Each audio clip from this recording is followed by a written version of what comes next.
Levites Jeshua, Bani, Sherebiah, Jamin, Akub, Shebatai, Hodiah, Maaseiah, Kelita, Azariah, Jozabad, Hanan, and Peleah instructed the people in the law. While the people were standing there, they read from the book of the law of God, making it clear and giving the meaning so that the people understood what was being read.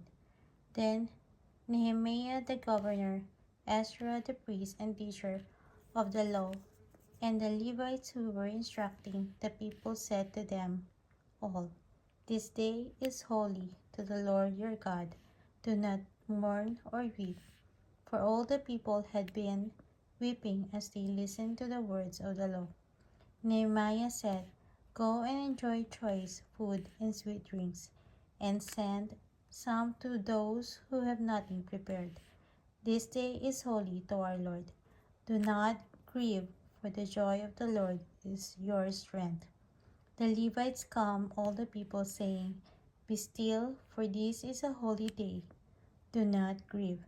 Then all the people went away to eat and drink, to send portions of food, and to celebrate with great joy, because they now understood the words that had been made known to them. On the second day of the month, the heads of all the families, along with the priests and the Levites, gathered around Ezra, the teacher, to give attention to the words of the law. They found written in the law, which the Lord had commanded through Moses, that the Israelites were to live in the temporary shelters during the festival of the seventh month, and that they should proclaim this word and spread it throughout their towns and in Jerusalem. "Go out into the hill country and bring back branches from the olive and wild olive trees, and from myrtles, palms, and shade trees, to make temporary shelters, as it is written."